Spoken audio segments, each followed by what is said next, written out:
Hello and welcome to another Smaulgld live stream. Today is Wednesday, January 8th, 2020. Tonight's topic, why the U.S.-Iranian conflict drove gold higher than silver. We're going to talk about the driving forces among gold and silver, between gold and silver, and related to what happened the past 5 days. Let's just recap what's happened the last 5 days, and what drove gold and silver higher was the United States issued a strike on former Iranian general Qasem Soleimani. And Soleimani had been a U.S. target. The Obama administration had designated him as a terrorist. He was very important in the Iranian government as their top general. Now, when that happened, that was viewed rightfully as an escalation between tensions between the United States and Iran. Now, what happens, they say gold is a safe haven. And when there's international tensions, that people rush into gold, and also to a certain extent to the US dollar. And the rationale there is, if you're going to have a war, you're going to have reduced economic activity, which might make stocks less attractive. It may harm certain companies.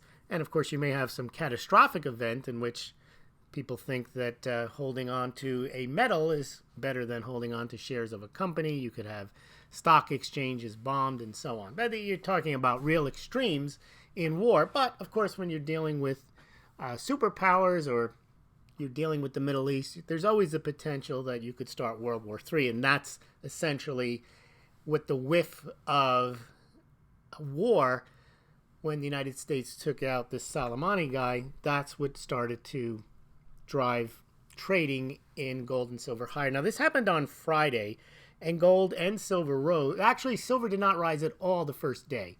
Gold did. Gold spiked. And then as tensions increased and people were concerned, they rose again last night when the Iranians launched a retaliatory strike against U.S. interests and bases in Iraq. That drove gold well over 1,600, and silver finally played catch-up. Now, that's where we stand now. Trump, the president of the United States, gave a speech this morning mentioning that none of the Iranian missiles caused any U.S. casualties, and that somewhat seems to, for now, have diffused the situation.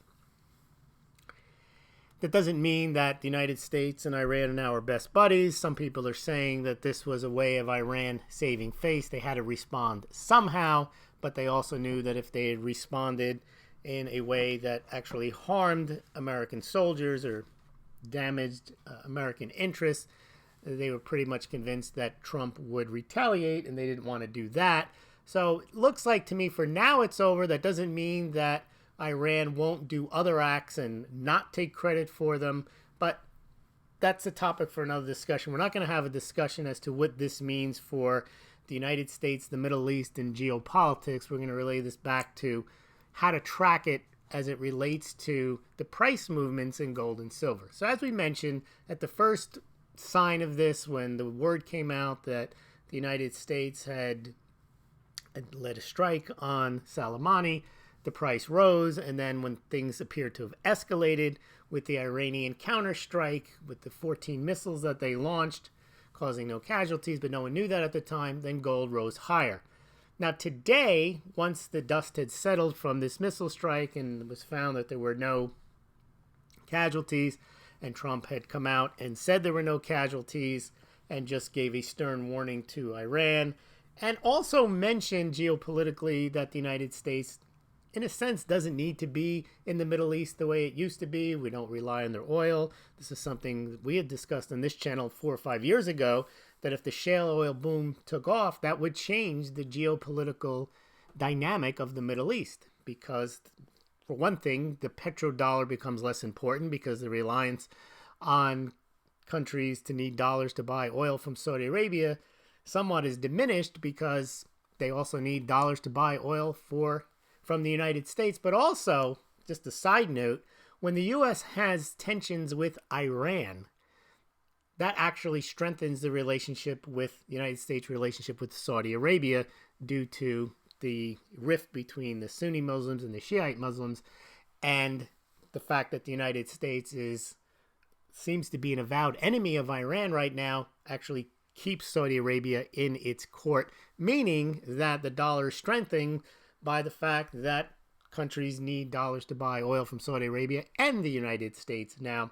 But that's not what underpins the dollar anymore anyway, but that's a different discussion. So let's get back now to what this means for gold and why gold went higher than silver. Well, for starters, gold is the safe haven metal. Silver has never been seen as a safe haven to the same extent that gold has. Silver has historically been used more as a transactional currency than gold, but has never been the same store value that silver has been.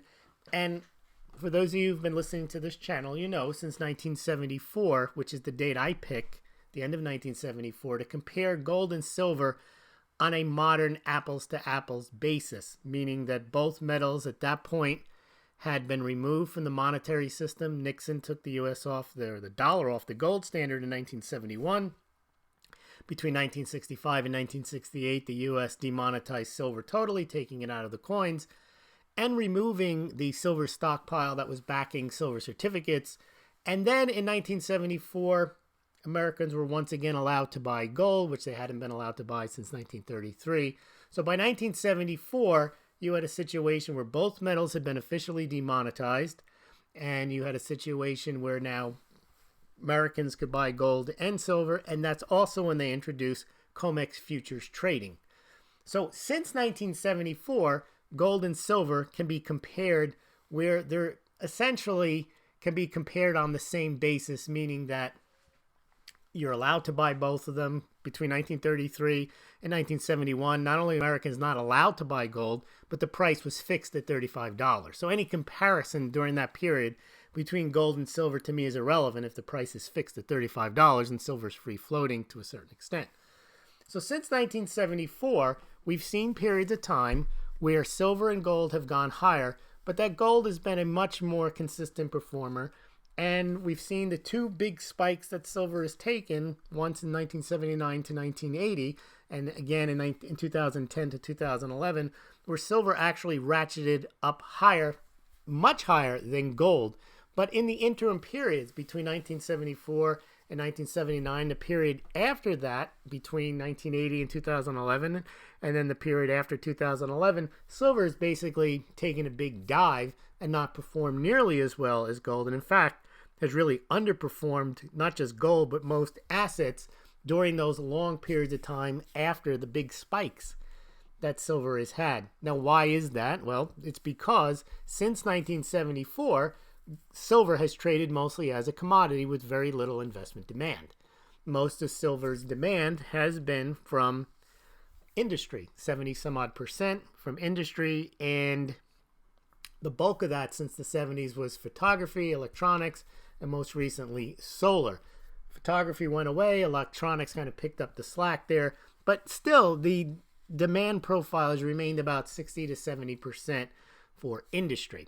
Whereas gold, only about 10% of gold is used in industry, its demand, and for the most part, gold is something that people buy as an investment and or as jewelry, and a good portion of the jewelry is purchased as an investment, other than costume jewelry, perhaps. So you have a situation where gold is much more of an investment metal. And not only is the investment from individuals, but banks, central banks, hold gold as a reserve asset, and they don't hold silver. So you can see where gold is viewed as an anchor asset a lot more than silver, because the bulk of gold is something that is held. Silver proponents like to say a lot of silver is used and it's thrown away and it's never recovered.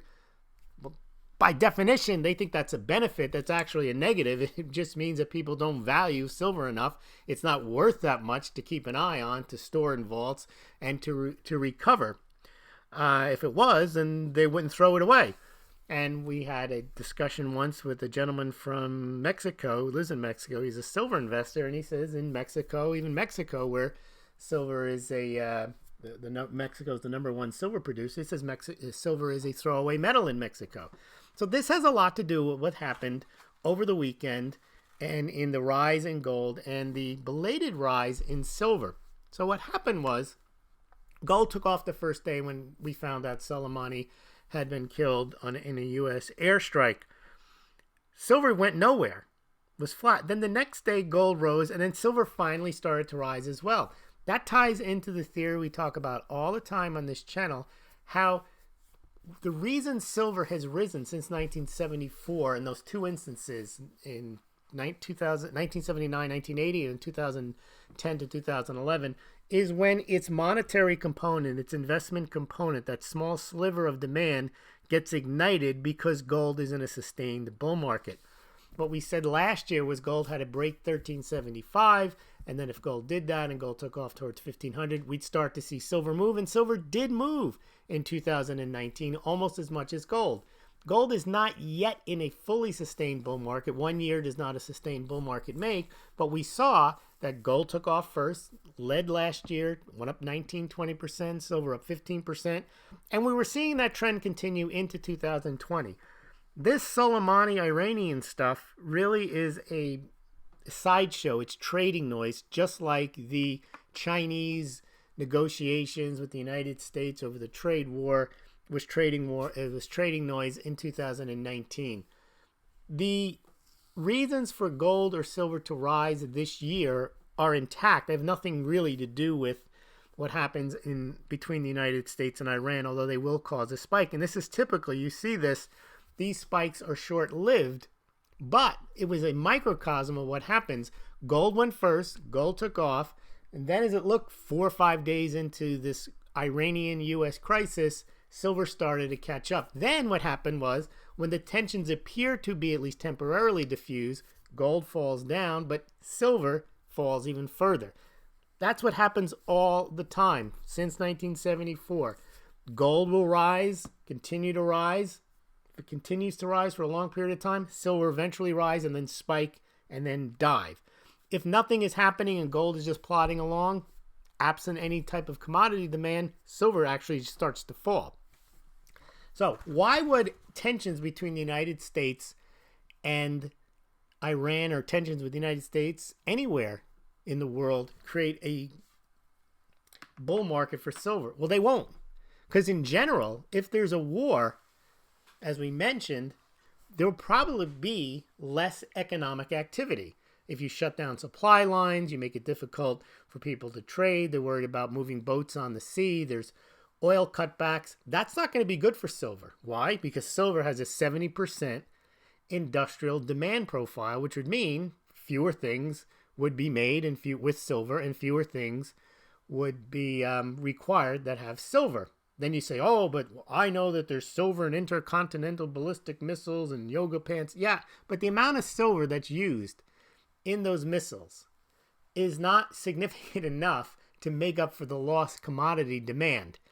And if you really think about it, they would have to set off hundreds of thousands and make millions of missiles in order to make up that amount. As I've done the numbers, there's a few monster boxes in each intercontinental ballistic missile. There's a few hundred ounces and other like Tomahawk missiles. There's not amounts large enough that they would have to be launching them night and day for there to be silver demand impacted on the positive side to make up for the lost commerce. And if that was really true, I got an emergency alert. It's only get rid of that. I thought that we were talking about Iran. That was just for a snow squall. The amount of silver that would have to be used in munitions would mean there'd be no commerce going on, because the only commerce going on would be creating munitions and blowing them up, and that's just not a positive scenario for anything. So the idea is that if there is war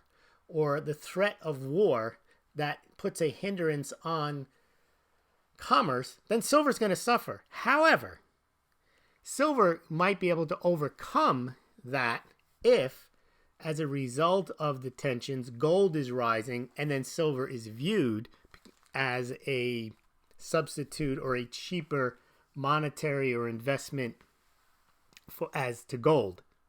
Now, gold also has a limit on its upside too, when you have people rushing into gold because of inflation or because of a safe haven. Same thing. When you have the economy going down, and fewer goods and services are being produced, well, people have less money to buy gold. And remember, a good portion of gold's buying is jewelry. Well, that's something they're just going to put off. If they're making less money and the price of gold is going higher, then you're going to buy less gold. However, the commodity portion of gold, meaning the jewelry portion, may decline, but the investment demand may still be strengthened by wealthier people who may have money and want to protect that wealth and move into gold.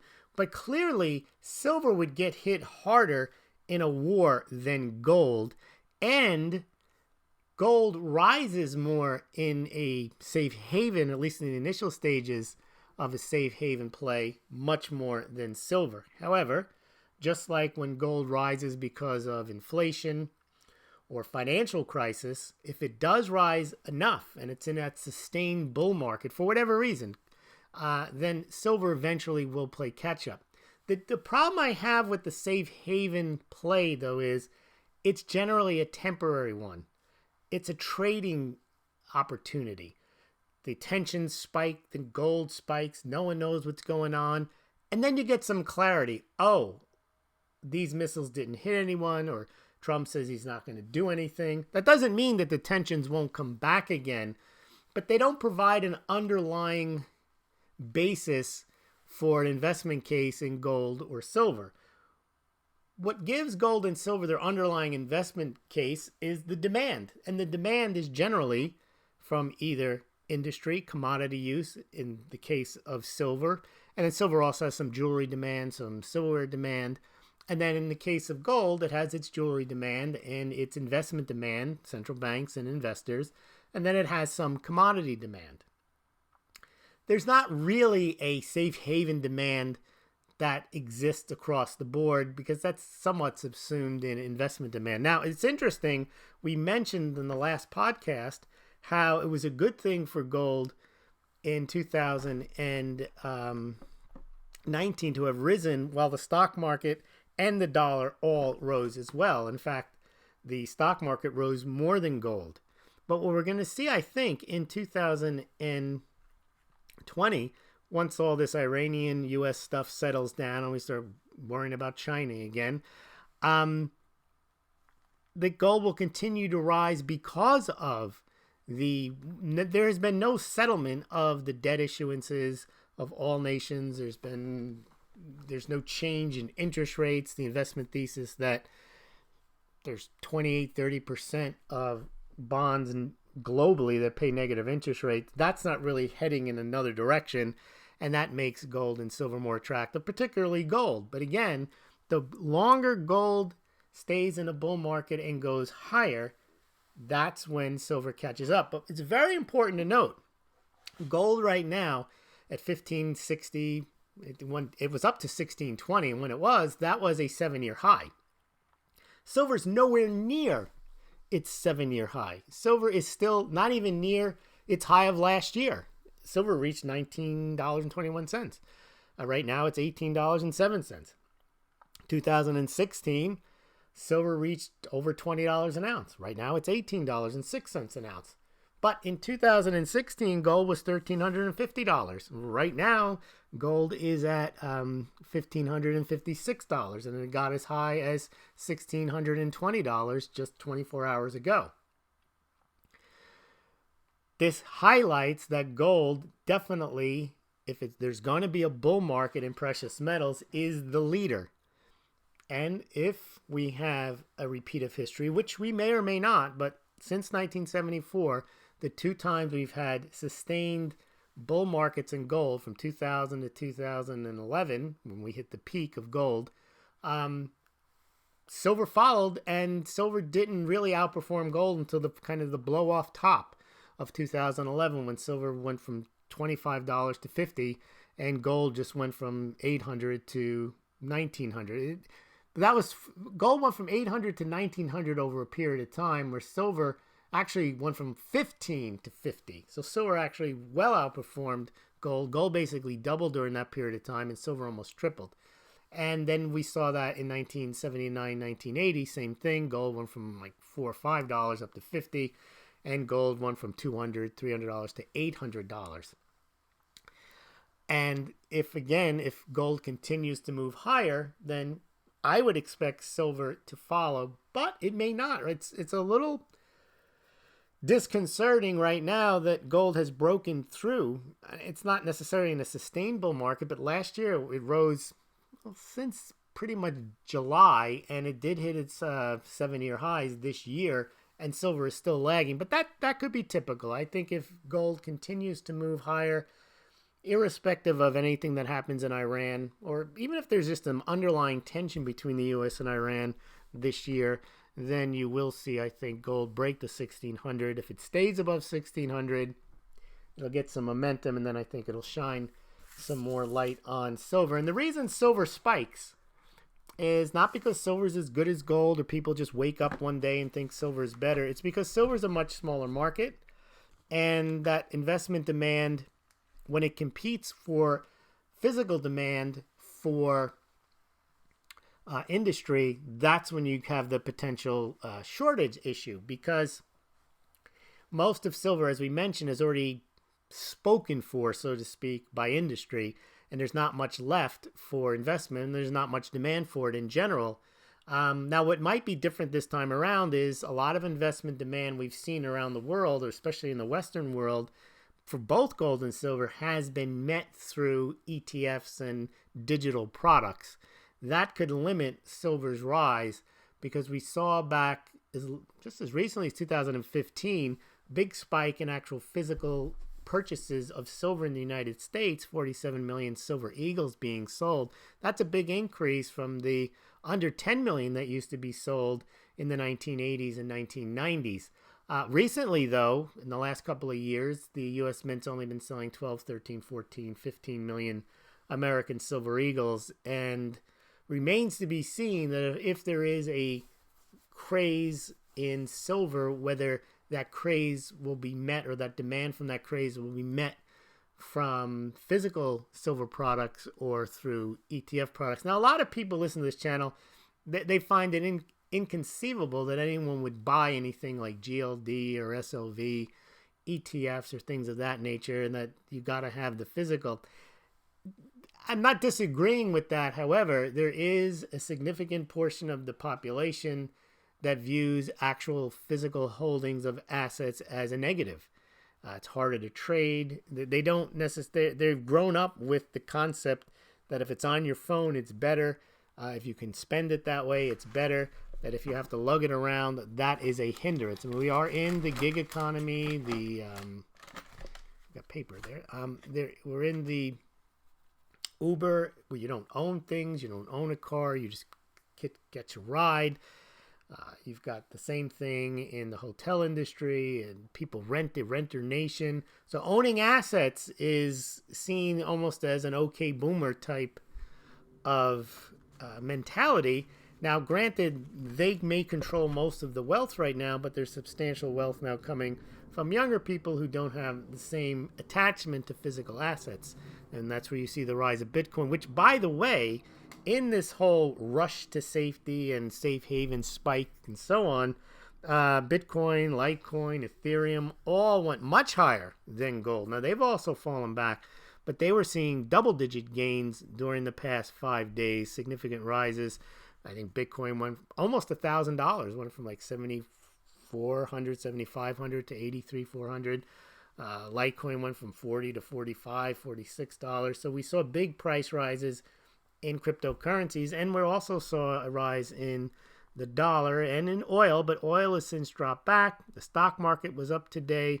So that little story is over for now. When I say little story, it was a 5-day event, with the beginning with Soleimani being killed, to the war of words, to the threats, to the reprisal of the Iranians with the 14 missiles, where no one, they say no Americans were killed in those missile strikes, to Trump's talk this morning.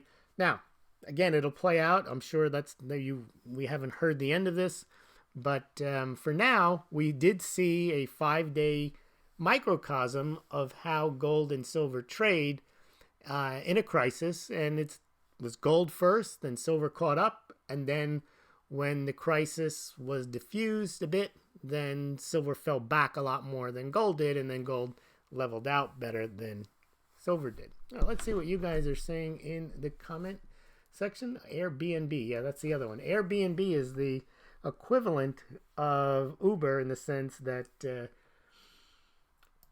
people rent things. They don't own things. That does apply across the board. People don't collect antiques as much as they used to. Coin collecting, stamp collecting is 100% dead. So the idea that people are going to rush to own physical gold and silver the way they might have rushed 10 years ago or 20 years ago, 30 years ago, remains to be seen. All right, let's see what we have in the comments. We got Max Strong and Anne. Yeah, Anne says Soleimani is so famous in death. I mean, that's a name now that, you can say. I never heard of him before, but now he's famous. That's right. Pablo Pina is here. Let's see what else we have. You guys are chatting amongst yourself here. You guys talking about Greek Orthodox, Syria, Putin. All right. Anne says, last night it was crazy here. She was in Virginia Beach surrounded by military bases at the end of my street. Well, I guess there's a lot of activity there. What else do we